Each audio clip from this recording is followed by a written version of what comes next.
Alright guys, let's get right into it. If you guys ever struggle with making your footage look more cinematic, Dehancer just might be the tool that you're looking for. But is it really worth it? Dehancer actually reached out to me and asked me to do an honest review of this platform. In exchange, I will be able to get free access to the Dehancer app for a year. So obviously I said yes. I'm going to do a walkthrough through Dehancer to see if it's really worth you guys investing your money into. Alright guys, you already know what time it is. If you like content like this, make sure you like and subscribe and show love to your boy. But let's get right back to the video.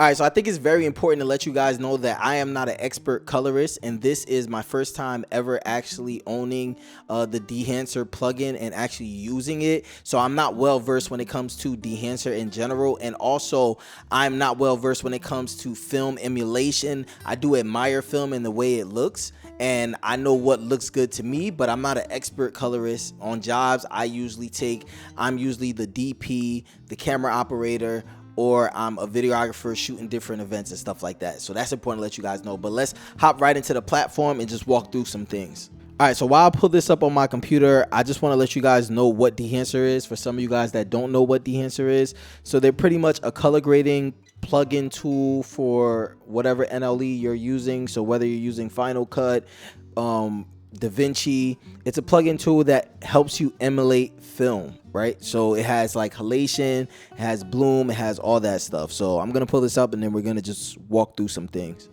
All right, I have everything pulled up now. I had a project that was going to be scheduled for earlier this month, but it got delayed. So in order to try out Dehancer, I decided to go into some of my old projects from last year and just trying to see what I could have done if I used Dehancer in order to color grade it. So right now, I just have them in here as regular Rec 709. I usually edit at my workstation, but in order to film this video, came to the living room, so just using the mouse right now. But all in all, in order to pull up Dehancer, what you have to do is go over here to the effects tab. Once you have it all downloaded, you can just type in Dehancer, and then you could, pull Dehancer over your image. Now, as soon as you pull it on top of your image, it automatically just slaps everything on, and it looks kind of crazy. Don't be alarmed. Let me make it back normal. The reason why I decided to pick this is because this was for like an e-commerce kind of shoot, so everything was we just wanted everything to be clean. There was some natural light used in this and one key light.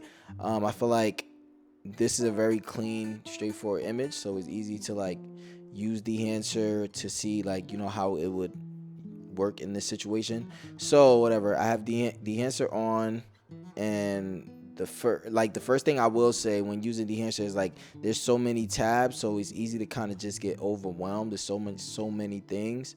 Actually, I'm gonna start in the beginning, right? So the first thing, I don't really like this film emulation, and I don't know a lot about film stock, so I just click through them and just see which ones I like. This does not look bad to me. It's a nice little creative fill.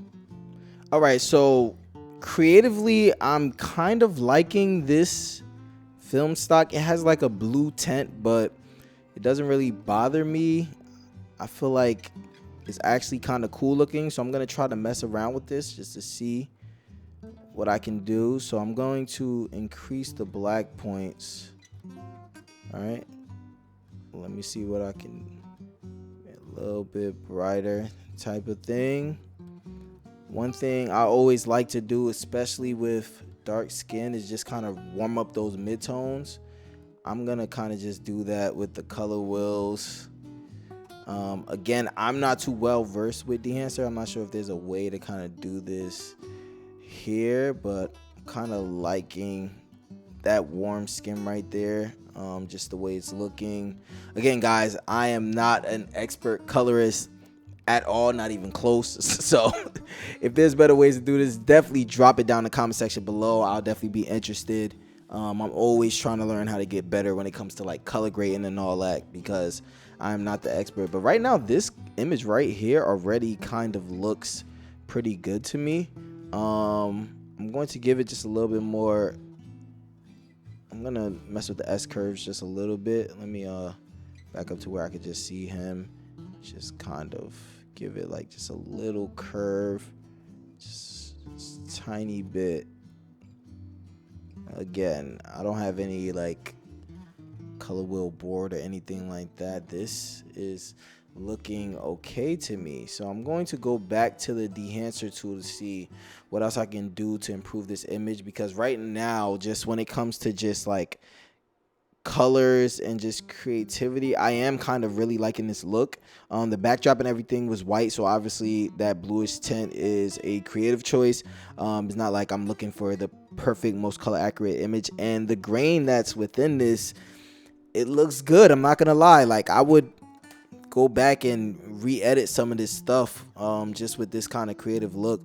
But let me continue going through this platform just to see what else I can do with the image in order to get something that I like. Hopefully this is helping some people out there that might not be extremely advanced when it comes to color grading and all that, but you know, you like to play around with your work and try to, you know, get the most out of your colors. So I believe the way they do their simulation, or however you call it, they kind of like make it seem like this is a camera. So I guess this is as if this was shot on 250 ISO. Let me try to boost the ISO to see what that grain looks like. Let me make this image bigger. So there is definitely some more grain. I'm not really mad at the grain either, to be honest with you. Let me go ahead and see what this would look like. 65 millimeter at 500%, which is not really it's not really as much grain, which I really like this. So if I'm shooting something that I still want it to look clean but still have like a little bit of grain, I feel like that is beautiful. I'm going to go with the 35 just on a stylistic choice. Let me see how it looked with the grain boost. It's like it's a little dramatic, so I'm gonna actually keep that at the 250 range. I see here they have halation. So in order to add the halation, you have to embed it into the images. So once you hit embed, I guess I don't really see much halation, but at the same time, I don't really have anything like sparkling in the image or any of the brightest parts. Maybe let me see if I'm doing something wrong.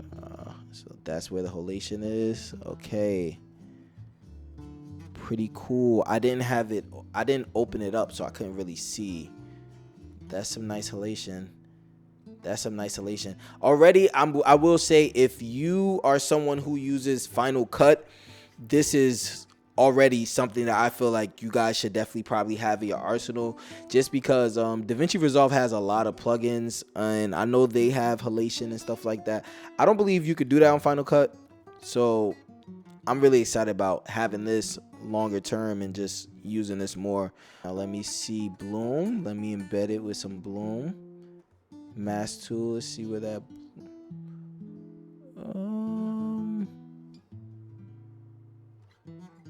It's like I see the image pops with the bloom though, which I like.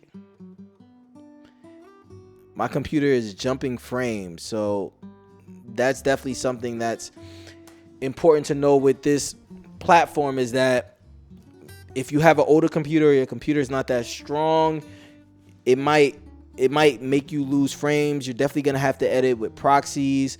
You have to be mindful of the kind of computer you're using, the amount of like storage, RAM, and all that stuff, like how strong your computer is, because if you don't have like a well updated computer, it could definitely probably be hard editing with this, just including this in your workflow. What I will probably do is, again, use proxies, different stuff like that, and then, you know, save the color grading till the end. But that's definitely something to notate, just as far as like how taxing it is on your computer. All in all, looking at this, it's a cool image. I like it. I do like the fact that you can add halation, bloom. You can add all these things that Final Cut just doesn't have when it comes to color grading. So I feel like the tool is definitely useful when it comes to just getting nice cinematic images.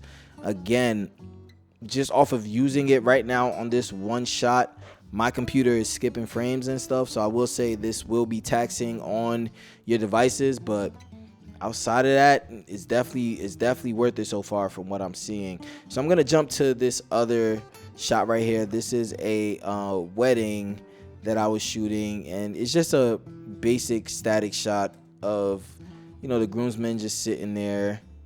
You can see the photographer's hand right there in the beginning of that shot, just sitting there. There's nothing special about this shot, but I just want to try using Dehancer on it just to see what we could get out of this image. Again, you slap it on, it automatically throws a film emulation on top of it. Again, these shots were already converted in Sony's Rec 709, so I converted it through Final Cut, and then I'm adding all the Dehancer stuff on top of that. So it was all shot in S-Log. But let me go through this and see what I like, and then we could play around with it. All right, so right now this film profile seems to be what I am leaning towards. Yep. So this profile seems to be what I'm leaning towards for this shot. So I'm going to go ahead and just, you know, add some life into those midtones real quick, and then, you know, we could get to it. See, I like that already. This shot already looks good just with Dehancer, the profile, just, you know, boosting the saturation in those mid-tone areas. Again, I'm not an expert colorist, so I'm not saying this is the way you have to do it. All right, so looking through Dehancer, I like the grain, but I feel like the grain is a little bit too much, so I'm going to let me try a lower ISO. I like that. Let me go back. I like that. ISO 50. That's not bad at all. This shot already looks good. Let me try to see what the halation would look like here. Even though you can do mask mode, you could kind of see. So the halation is supposed to be all over their shirts and stuff. It's cool. Not a fan of the whole halation thing, at least not for these shots. Let me check out the bloom. Let me embed it. Oh, let me take it off. Let me embed it. Take it off. Embed it. Oof. I kind of like it, but I feel like it's a little too much. So it's all over them, which is nice. This is nice. See, this right here is what makes this worth it. Okay, 65 might be the sweet spot right here. Not mad at it. Just, you know, add some little life to them. Kind of like the bloom. Kind of like the bloom and what it's doing to their faces. I like it. I will say I definitely need way more time with this, so I'm definitely gonna end up doing like another long-term review of Dehancer. All right, guys, so you guys see me play around with it. All in all, I'm gonna give you guys my pros and my cons. So for pros, I will say that Dehancer is very easy to use, especially for people that don't really know a lot about color grade or anything like that. I feel like if I play with this for a long time, I would learn a lot about it easily. You guys seen for me just clicking through, there were so many things that I found out my first time using Dehancer. Also, I feel like the film emulation inside of Dehancer is very, very good. It's very, very nice. It gives you just nice tones. I like the grain. I like the halation and the bloom. I feel like they're very, very flattering and nice. And also, Dehancer allows you to just get a cinematic touch on your images very, very quickly. Honestly, with a few clicks of certain buttons, you're able to get a nice look. So with that being said, I feel like just based off of those things alone, Dehancer is definitely worth it for the people that are looking into it and this is something that you want to add into your workflow. I don't feel like you will regret adding something like this. As far as the cons, I can say that this is a bit overwhelming too at the same time. Even though the tools and everything, even though they're easy, it is a bit overwhelming because there's just so much things, so many things. I feel like that's a good thing and a bad thing. It's a good thing because you have a lot of tools to your disposal. You have a lot of ways to affect the image and, just get exactly what you're looking for. But for someone who does not know the platform, it can become overwhelming. I would definitely preach patience for you. Take your time and go through it and see what you like about it.